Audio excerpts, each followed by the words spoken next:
Bonjour à toutes et à tous, bienvenue sur Grand Littoral TV en ce vendredi 27 octobre. Ravi d'être en votre compagnie pour tout voir et tout savoir de l'actualité du jour. Les prévisions météo, d'abord en ce vendredi, dans l'ensemble on aura une belle journée, on espère surtout une belle fin de semaine dans la région. Quelques averses subies cette nuit et tôt ce matin, mais le vent de nord depuis chasse les perturbations et on aura donc un air quand même plus frais aujourd'hui. Du soleil mais seulement 14 degrés à Dunkerque et à Saint-Omer, 13 à Calais et à Boulogne, du beau temps annoncé aussi demain samedi. Mais des pluies de nouveau pour dimanche, on en reparle bien sûr avec les prévisions complètes de la chaîne météo après ce journal. À la une d'abord dans cette édition, ce phénomène qui inquiète évidemment ceux qui le subissent au quotidien, la prolifération des rats dans les zones urbaines. Ces derniers temps, vous êtes très nombreux à nous contacter à la rédaction pour nous faire part de l'invasion de rongeurs dans vos rues, près des égouts, des poubelles ou même dans les logements.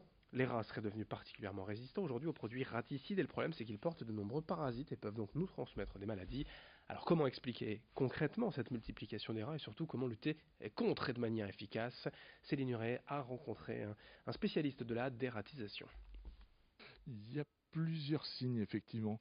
On retombe un peu toujours sur les mêmes, c'est-à-dire que, par exemple, dans les parcs et jardins, si vous avez un mauvais raccord par rapport aux égouts, donc certainement des petits trous près des égouts, avec de la terre qui communique avec les égouts, donc automatiquement ils vont sortir de là plus facilement.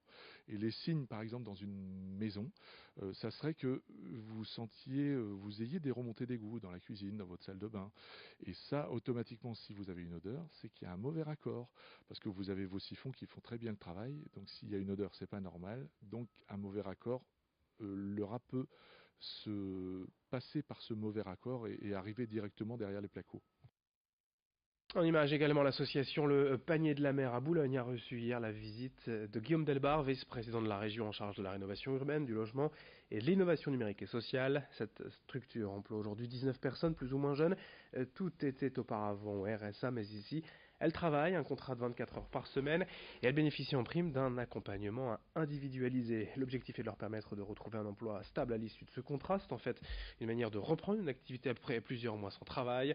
L'association récupère les produits invendus de la criée à Boulogne pour les redistribuer aux associations d'aide alimentaire. Explication de Guillaume Delbar, le vice-président de la région, donc au micro de Louis Caillé. Ce qu'on fait sur ces structures, c'est qu'on les soutient dans leur croissance. Et c'est vrai que pour une région qui a décidé depuis maintenant un peu plus de 2 ans d'assumer à fond la bataille pour l'emploi, c'est des structures assez modèles. Et c'est vrai que moi j'avais vu tous les acteurs de l'ESS en début de mandat et j'avais été marqué par le dynamisme de ce qui est fait ici. Donc je voulais vraiment venir voir ce qui se passe parce qu'on a vraiment une belle expérience qui mêle l'économique, le social, l'économie circulaire aussi dans la capacité de récupérer les invendus et d'éviter le gaspillage. Donc on a vraiment une structure assez modèle avec beaucoup de projets de développement et ça c'est vraiment intéressant parce que derrière il y a de belles histoires humaines. On enchaîne avec une info pratique en images. Ces travaux actuellement sur l'autoroute A16. Deux chantiers importants qui entraînent des bouchons depuis le début de semaine. L'un entre Boulogne et Calais vers Marquise et surtout l'autre entre Calais et Dunkerque vers Saint-Folquin et Bourbourg. Dans les deux cas, on ne circule que sur une seule voie. Plusieurs kilomètres de ralentissement sont à déplorer matin et soir, surtout aux heures de pointe évidemment, mais aussi tout au long de la journée ici, donc entre Calais et Dunkerque. Prévoyez une demi-heure de plus pour le trajet entre les deux villes du littoral en ce moment, des travaux qui doivent durer jusqu'au 16 novembre.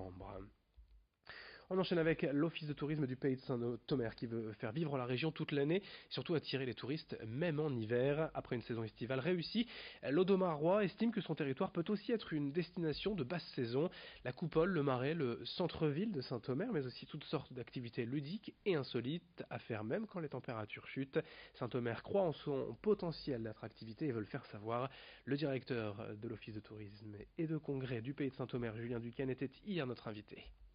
Visites merveilleuses, ce sont l'idée de découvrir ou de redécouvrir des lieux qui sont peut-être habituellement fermés au public ou qu'on découvre d'une autre manière, peut-être à la lampe torche, peut-être à la nuit tombée dans le marais. Et l'idée, c'est de se dire que tous les week-ends, dans le Pays de Saint-Omer, les vendredis après le travail, le samedi en fin d'après-midi, ce qui nous laisse aussi loisir de dormir aussi. Il y a beaucoup de chambres d'hôtes, d'hôtels sur ce pays.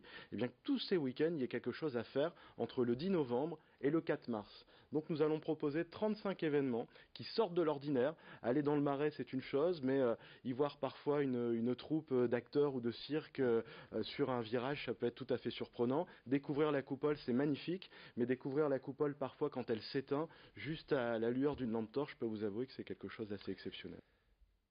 En bref, l'actualité également du littoral, la station en totale du boulevard Donou à Boulogne, braquée hier soir par un homme armé.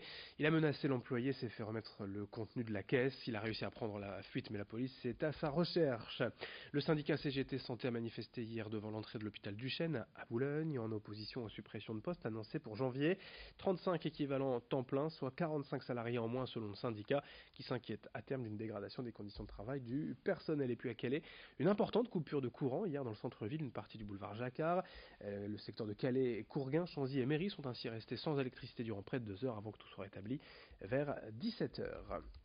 Le sport en ce vendredi, veille de week-end, avec un événement. À Lone Plage, la Ronde des Sables, 21e édition. Comme toujours, la course a lieu sur ce vaste terrain, près du port de Dunkerque. Un circuit de 6 km 270 travaillé durant une semaine par près de 25 bénévoles. Plusieurs courses au programme du week-end, 750 pilotes engagés, des amateurs, des jeunes, des espoirs, mais aussi les meilleurs de la discipline aujourd'hui.